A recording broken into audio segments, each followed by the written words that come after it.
السلام عليكم ورحمة الله وبركاته.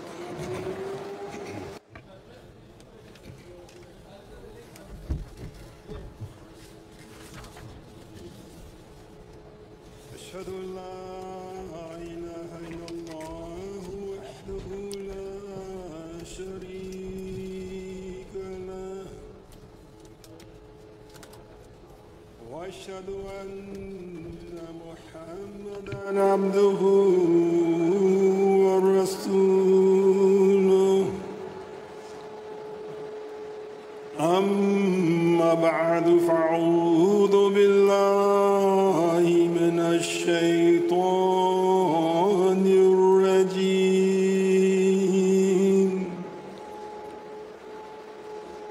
بسم الله الرحمن الرحيم.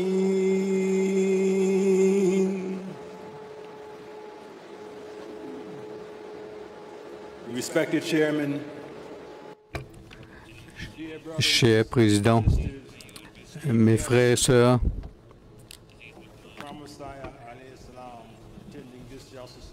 et tous mes frères et sœurs qui sont à cette conférence du Royaume-Uni, il y a 100 ans de cela, en 1924, Hazrat Khalifa al-Masih Sani, le deuxième calife, Hazrat Bashiruddin Mahmoud Ahmad, qu'Allah soit avec lui, est arrivé ici au Royaume-Uni pour étudier les conditions morales, etc. en Europe et de déterminer comment l'islam pouvait se répandre à l'Ouest. Et deuxièmement, et pour faire une conférence à une conférence des religions vivantes qui était organisée ici. Il a commencé à écrire un livre pour expliquer les principes et les enseignements de l'islam, qui a été écrit en ourdou et traduit en anglais éventuellement, juste avant son départ. Ce livre, intitulé L'Ahmadiyyat ou le vrai islam, était en vente à l'Imperial Institute, là où la conférence se tenait. Un jour, quand il visitait cet institut, il a rencontré un prêtre qui lui a dit que j'ai vu votre livre hier et j'ai commencé à le lire après le dîner. J'ai été si intéressé par le livre que j'ai continué à le lire à travers toute la nuit. Et quand je suis arrivé pour le petit déjeuner ce matin, j'ai terminé la lecture. J'ai été fasciné par ce livre. Ce livre s'adresse directement au sujet de mon sujet. Comment l'islam peut arrêter la décroissance de la vérité et des valeurs morales. Mais je vais en discuter dans mon discours, mais je conseillerais à qui voudrait vraiment comprendre, à prendre ce livre et à comprendre et comment ça va augmenter son attachement à la religion. Dans le Saint-Coran, Dieu dit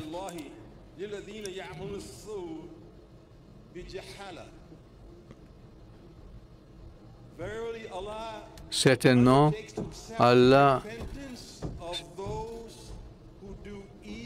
va accepter le repentir de ceux qui font le mal en ignorance. Et ce mot « jahala », l'ignorance, indique, en commentant sur ce verset dans son discours, le deuxième calife a dit « La vraie cause de péché, c'est l'absence de la connaissance et la réalisation de Dieu, qui est naturellement une vérité en elle-même. Aucun homme sensé ne mettrait sa main dans le feu en toute connaissance de cause. Il ne mangerait pas de la nourriture qui a de la poison dedans. Il n'entrerait pas dans une maison où il pensait que cette maison allait s'effondrer. et ne mettrait pas sa main dans le trou d'un serpent ou entrer là où il y a un lion s'il n'est pas armé. Si l'homme est si craintif du feu, des lions, etc., comment est-ce qu'on pourrait croire qu'ils vont entrer dans l'immoralité en toute connaissance de cause s'ils connaissaient vraiment que Dieu existait et que ces choses étaient plus dangereux que les lions et les poisons. Et c'est donc clair que le péché a la source dans l'ignorance et l'absence de la réalisation, vraie réalisation de Dieu. Et que la religion qui peut amener la réalisation de Dieu va accepter à ce moment-là perfectionner la moralité de ses suivants. Cela explique pourquoi les erreurs, cet âge à l'époque, c'était l'époque de Jahaliyat, de l'ignorance. C'était l'ère la plus sombre de l'humanité. Le Messie promis a expliqué, notre chef et notre maître, le saint prophète Mohammed a été envoyé à une époque où le monde était totalement corrompu. Et Allah a dit, et dans le Saint-Coran, que la corruption s'était répandue sur la terre et sur les mers. Cela veut dire que les gens de livres, ceux qui avaient déjà une révélation, et même ceux qui n'avaient aucune expérience de la révélation, étaient tous corrompus. Tous. Donc, le but du Saint-Coran, c'était pour faire revivre les morts. À l'époque, les gens de l'Arabie étaient totalement dans la corruption et prenaient beaucoup étaient dans le l'immodestie, la méconduite. Et malgré cela, dans l'espace de 2 décennies, les ensembles du Saint-Coran les ont transformé leur vie, a transformé les sauvages en des hommes, leur donnant des qualités morales et finalement les amenant à un niveau où ils devenaient des saints. C'est le plus grand miracle du Saint-Coran et du Saint-Prophète Mohammed de faire ceux qui étaient des gens corrompus, des êtres humains. Des gens qui avaient été connus pour être en train de se battre, devenus des gens tout à fait paisibles, comme cela avait été prédit par le Saint-Prophète sallam, qu'on pourrait voyager dans un pays d'un bout à l'autre de l'Arabie sans aucune peur, excepté Allah. Mes chers frères et sœurs et les invités, le monde n'a jamais vu une transformation aussi miraculeuse dans une période si courte. Nous sommes aujourd'hui ici à une époque de progrès technologiques, d'avancements médicaux et de grandes choses, mais en même temps de doutes théologiques et des confusions morales. Le monde grandit en agnotisme, et spécialement parmi les jeunes. Cette génération, 40% des athées sont entre l'âge de 18 à 29 ans. Selon les sondages dans ce pays, au Royaume-Uni, c'est la première fois que ça va être, c'est l'âge, il y a plus d'athées qu'il y a ceux qui croient en l'existence de Dieu. Donc, on parlait d'ignorance, c'est le temps de Jahaliyat. Le monde a oublié Dieu totalement. Et en conséquence, le climat morale a descendu au plus bas dans des décennies. Écoutez, ces faits. Globalement, la dépression des jeunes et l'anxiété sont arrivés à des niveaux jamais vus. En 2024 uniquement, 120 000 jeunes sont morts de drogue. C'est une nation seulement. Et si vous voyez la même chose dans l'Ouest en général, vous allez voir cette croissance. En 2023, plus de 49 000 personnes sont mortes de suicide. Une femme sur 5 a vécu des attaques sexuelles ou ont été harassées. 81% de femmes, plus de 1 million d'abortions sont faites en Amérique, aux États-Unis chaque année. Et la CBC dit que 2,4 millions de gens qui sont avec des maladies sexuelles. Mais plus que tout cela, dans ce pays où, il y a une décennie, notre chef avait adressé le monde au Royaume-Uni, un enfant sur 20 de jeunes sont assaillis sexuellement chaque année. Et en 2022, la police a reçu 107 000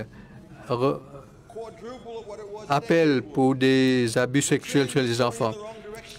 Nous allons dans la mauvaise direction et la société dégrade rapidement. Le nombre de divorces a monté plus de 50% dans beaucoup de pays.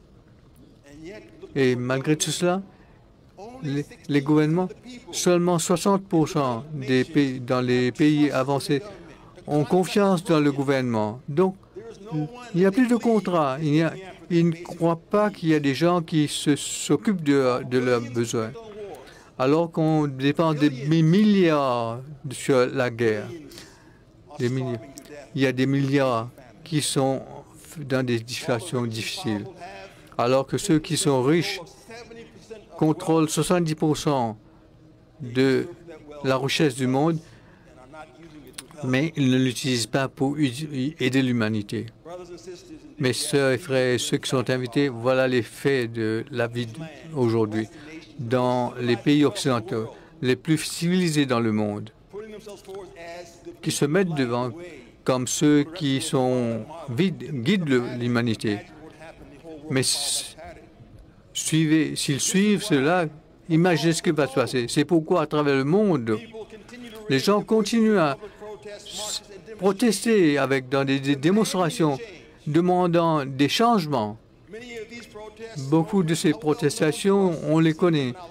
On les a vues dans notre vie. Sur les télévisions, en ligne, ou dans les journaux. Les Black Lives Matter, pour aller contre le racisme systémique, pour éliminer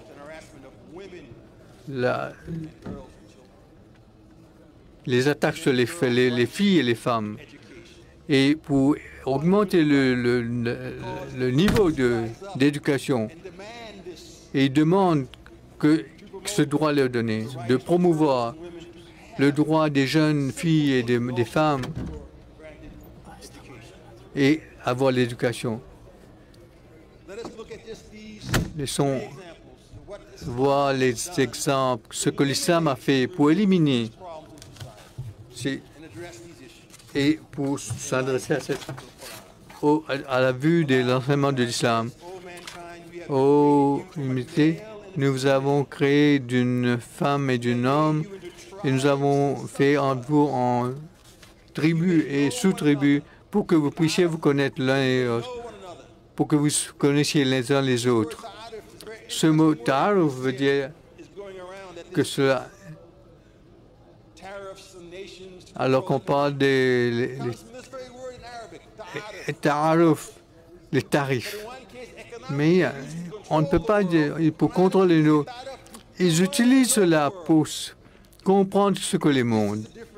C'est une différence que vous trouvez dans l'islam. Cet enseignement profond de l'islam crée une culture qui est basée sur l'égalité de toute l'humanité. Dans son livre, Un Man of God, à propos de la vie de Mirza Tahir Ahmad, le 4e calife de la communauté, Yanadès a écrit qu'après avoir migré en Grande-Bretagne en 1984 pour échapper à un complot des autorités pakistanaises visant à l'arrêter sur des fausses accusations d'enlèvement, il dit les fondamentalistes islamiques, tant en Grande-Bretagne qu'au Pakistan, ont continué à faire pression pour l'expulsion du calife vers le Pakistan et pour éliminer ce qu'ils pensent le cancer de l'islam, c'est-à-dire Ahmadiyyat. Il rapporte ensuite, en Grande-Bretagne, une étrange organisation appelée le Muslim Parents Association a demandé son expulsion, se plaignant qu'il était engagé dans la promotion de l'harmonie raciale. C'était une accusation à laquelle le califat aurait facilement plaidé coupable. C'est là l'essence de la fraternité islamique. Une fois des gens, les appeler les gens à s'aimer les uns les autres. Une fois, lors d'une rencontre avec les Ahmadis africains, notre bien-aimé 4e calife a répondu à une question sur le racisme en disant, et je cite, « L'islam éradique totalement même les plus petites racines du racisme. » Et cela a été fait sous les pieds du saint prophète Mohammed, paix soit sur lui, le jour du dernier sermon du Hajj, le grand sermon du Hajj. Il a dit, et je cite, le saint prophète Mohammed a dit, « Je piétine ces traditions fausses sous mes pieds en ce jour saint, en ce mois saint. Et après ce jour, vous ne devez plus jamais penser en termes de tribalisme, de racisme, de couleur, de croyance, etc. L'humanité est une. Ainsi, voilà l'enseignement glorieux de l'islam, un enseignement qui peut apporter à ce monde la paix tant recherchée, mais malheureusement encore hors de portée.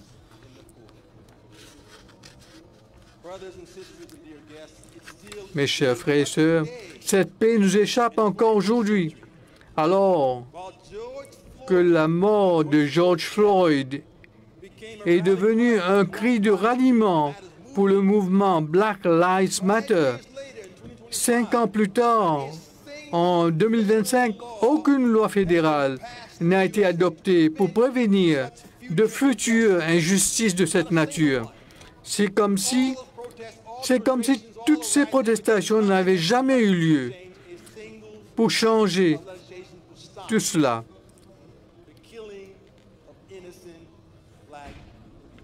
La tuerie des Noirs innocents. C'est comme si cette protestation n'a jamais eu lieu.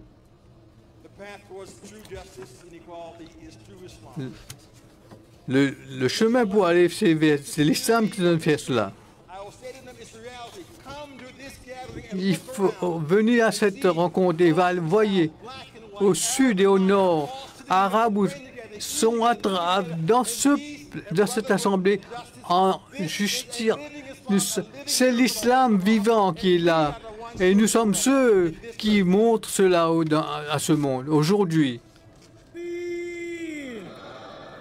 Hazrat Muhammad Mustafa, Islam Ahmadiyya.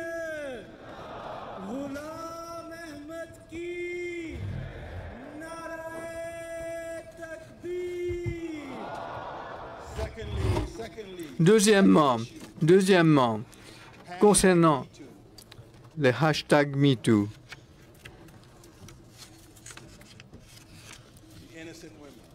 les femmes qui sont innocentes,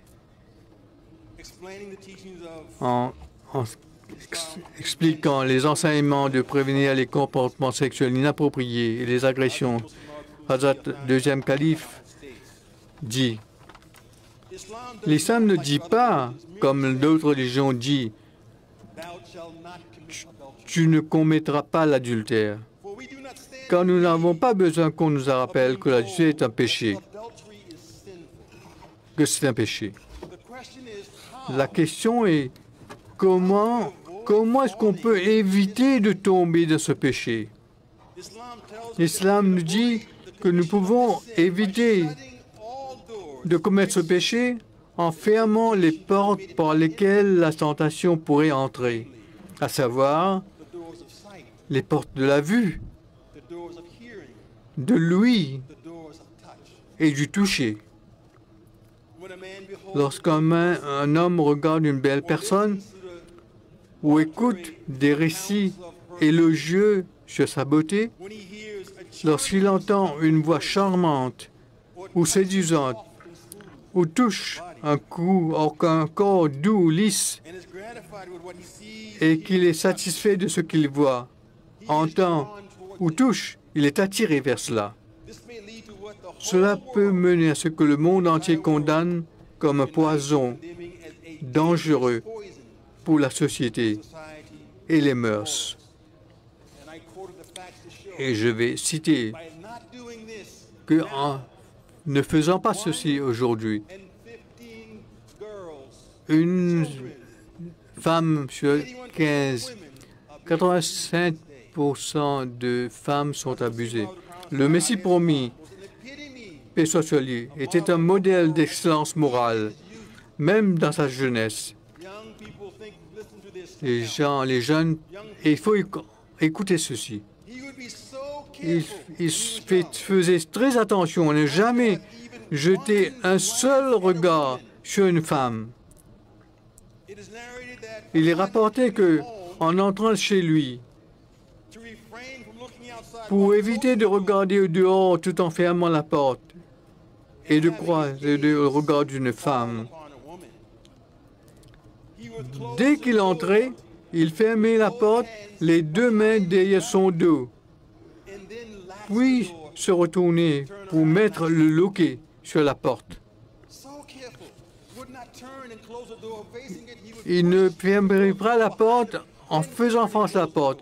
Il se tournait avant de faire cela. Même les compagnons occupant des fonctions mondaines élevées, comme qui avaient des rangs très élevés, comme par exemple Chaudhry Zafrullah Khan Sahib, affichait une morale exemplaire à cet égard. Alors qu'il était sur un bateau, en route pour l'Inde, juste avant la Première Guerre mondiale, un homme européen âgé lui dit, « Vous êtes un homme beau, pourtant vous ne buvez pas, vous ne fumez pas, et vous ne riez pas. »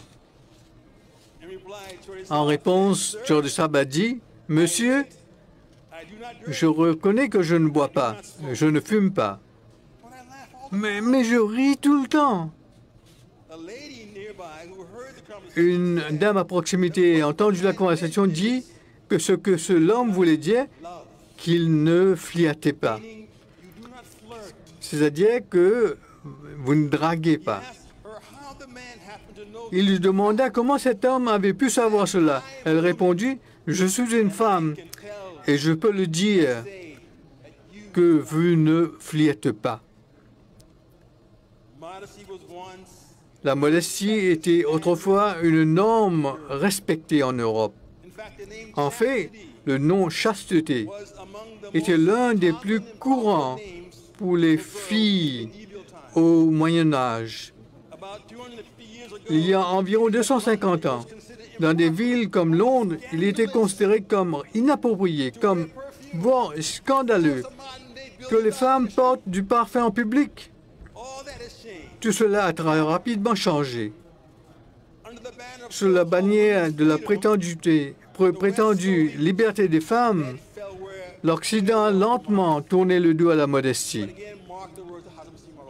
Alors, le Messie premier avait averti, le mélange libre mène à la destruction de la vie familiale et à des suicides fréquents, comme cela est devenu courant en Europe. Quand j'ai lu cela, ce fait, les filles, les femmes en Amérique,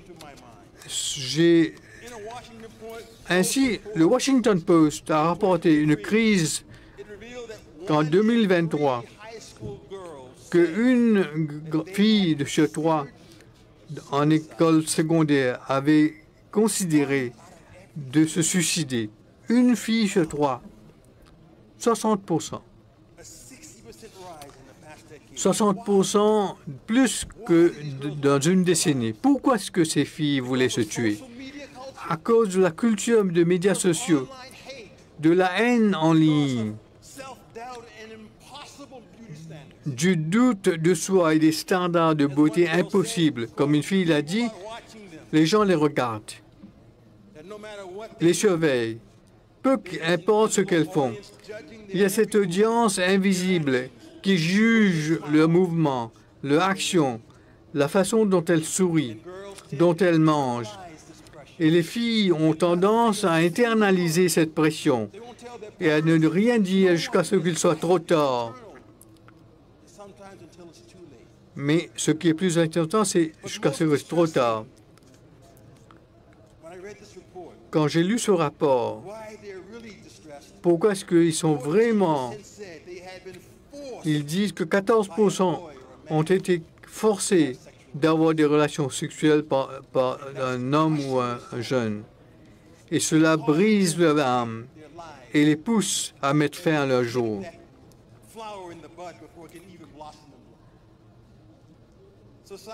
La société, mes chers frères et sœurs, a échoué à protéger les femmes et les filles de cet assaut. Les enseignements de l'islam ont été révélés pour les protéger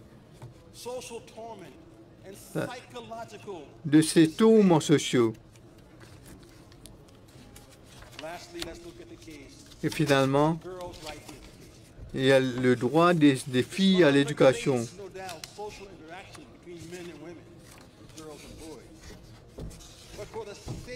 Mais pour la sécurité des femmes et de ces filles dont j'ai parlé, qu'ils ne soient pas abusés, il ne les retient pas en arrière pour chercher l'éducation. Le Saint-Coran dit que les hommes regardent le regard bas. Cela serait une source de pureté pour elles. Et Allah sait ce qu'elles font. Elle dit aux croyantes de baisser leur regard et de préserver leur partie intime et ne pas montrer leur beauté, sauf ce qui est apparent. Chapitre An-Nur, chapitre 24, versets 21, 31 et 32. Le deuxième calife explique encore dans ce livre, ces régulations sembleront étranges aux oreilles occidentales, mais cela est dû uniquement à l'habitude et à la coutume, quand il n'est pas en aucun cas difficile de les appliquer dans la pratique. L'islam ne confine pas les femmes dans les 4 murs de la maison, comme cela semble être la conception répandue. Dans les premiers temps de l'islam, les femmes accompagnaient les hommes sur les champs de bataille, s'occupaient des malades et des blessés, montaient à cheval et apprenaient les sciences et les arts auprès des hommes. Et instruisaient également les hommes dans ce domaine. En bref, elles jouissaient de toute la liberté bénéfique. Ce qu'elles étaient tenues de faire, c'était de couvrir le cou leur tête et leur visage lorsqu'elles sortaient de chez elles ou de porter des voiles pour les protéger toutes les entrées dans lesquelles des pensées impures pourraient entrer dans leurs esprits. Confining women to their homes and shutting them out from all Garder les femmes dans leur maison et ne pas unfortunately is still les laisser prendre part dans tout ce qui est bénéfique, no part of the c'est pas les enseignements de l'islam. of the Muslims for centuries. Ce n'est pas la façon de faire des musulmans pendant des décennies. First and foremost champion of the rights of education for men was the Holy Prophet Muhammad. C'est le saint prophète Mohammed qui a encouragé que les femmes devraient apprendre et s'éduquer. A woman came to the Holy Prophet Une femme est venue au saint prophète Mohammed sallam et a dit, « Ô messager d'Allah, men benefit from your speeches. Set a day for us when we can come to you. donnez-nous un jour où nous pourrons, pour ce que vous pourriez nous enseigner ce qu'Allah vous a dit. » Le saint prophète dit, Coming day at this place. « Venez à tel jour et tel endroit. And the Holy Prophet » Et ils sont venus taught them. et les a enseignés. This, dear brothers and sisters, Ce jour, is just a glimpse of the mes vast chers frères et sœurs, c'est seulement un petit bout des enseignements de l'islam. Imagine though. Imaginez donc Imagine if the world had si le monde continue à accepter l'islam, teaching of the Holy Quran, adopter les enseignements du Saint-Coran Sunnah, the illustrious et écouter les exemples du Saint-Prophète Mohammed sallallahu alayhi wa sallam lui-même, aucune de ces femmes social change, et les changements others, et, Arab Spring, et ce qu'on a parlé, necessary. le printemps arabe ne serait eu avoir besoin. Even of peace and Et le monde aurait été spared from riots, un endroit où il n'y aurait pas de désordre. nevertheless, the opportunity to rectify this state of humanity is still there. Mais il y a encore The Holy la Prophet capacité de trouver cela. Le saint prophète Mohammed is a messenger to a été envoyé comme un messager pour toute l'humanité. Allah says, Dieu dit, this is a book c'est ce livre we have revealed to you que nous avons révélé à toi bring pour que mankind tu out of puisses every darkness into light, sortir toute l'humanité de l'obscurité. the path of the mighty, the praiseworthy. Et pour Prophet Muhammad sallallahu alaihi wasallam le was saint the prophète bearer Mohammed of sallallahu alayhi wa sallam divine light to lead mankind est back celui qui allait emmener l'humanité pour accepter Dieu, pour qu'il y ait cette révolution qu'on a vue il y a 14 siècles de cela. Ça peut se faire encore une fois si l'humanité accepte l'islam. Il faut nous rappeler, ceux qui avaient accepté ces compagnons, et ils ont reflété cette lumière, et ils sont devenus les étoiles qui ont guidé l'humanité. Réformez vous-même, et vous verrez que le monde va se réformer.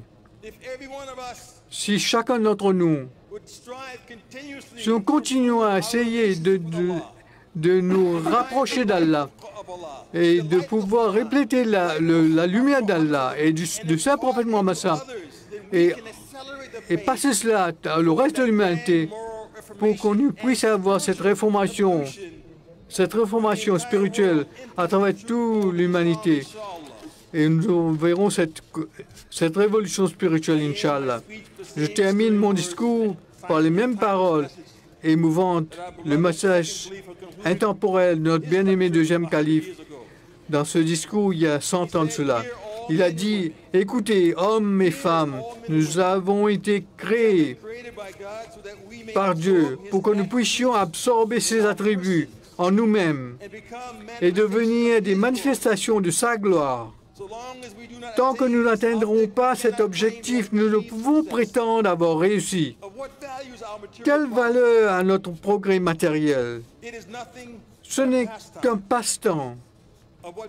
À quoi sert tout ce progrès si nous déplaisons à Dieu?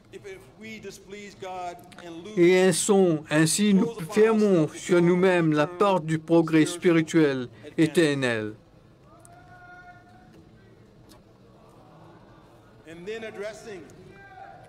Et puis, addressing the people en of England, he said, s'adressant "O people of au England, peuple d'Angleterre, God has bestowed on Dieu you vous a honor in this world, honoré dans ce monde, which has increased ce your qui a augmenté votre responsibility. responsabilité, For he who lives, parce he que who has a celui larger share of the qui a une favors plus grande carries part heavier de bénédiction responsibilities. comporte une responsabilité plus You have lourde. roamed around the Vous globe avez in parcouru search, le globe à la recherche de terre, exploring new exploré de regions. nouvelles Your régions, fleets have et vos scoured the flottes seas in ont all sillonné les directions, mers dans toutes les but you directions. never went forth Mais to vous ne vous search êtes jamais aventuré à la recherche du who is the bien-aimé, creator of land qui est le and sea. créateur de la terre et de la mer. Wise to Est-il sage de ramasser les feuilles sèches qui tombent d'un arbre and throw away et de jeter le fruit?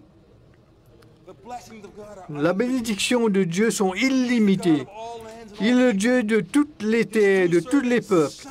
Son véritable serviteur rejette les limitations des frontières des formes. Il aime réellement son propre pays et sa propre nation.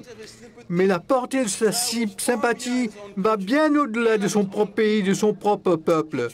Il transcende toutes ses limitations. Il est un bienfaiteur pour toute l'humanité et se semble lié à tous les hommes par le lien de la fraternité, héritage particulier de l'homme, tous étant des créatures du Dieu unique, Seigneur des mondes, les Noirs, les Blancs, les Occidentaux, les Orientaux, ses compatriotes et les étrangers sont tous égaux à ses yeux. La sympathie pour chacun d'eux est profondément enracinée dans son cœur et sa poitrine déborde d'amour pour tous. Il est en réalité une véritable manifestation du Seigneur des mondes. C'est pourquoi je ne limite pas mon discours à un peuple particulier. J'invite, ou que les pays, en particulier, j'invite toutes les nations de la terre, de ce Dieu qui n'a jamais avec quiconque, au peuple d'Amérique ou d'Europe, aux habitants de l'Australie et de l'Afrique, aux résidents de l'Asie, réveillez-vous de votre sommeil d'indifférence. Ouvrez les yeux quand le soleil de l'amour de Dieu s'est levé du peuple inconnu de Cadian pour appeler à l'amour de la roi éternelle. Qu'Allah permette que nous puissions montrer au monde que le monde et l'islam puissent bénéficier de l'islam. Et nos dernières paroles sont toutes les louanges appartiennent à Allah.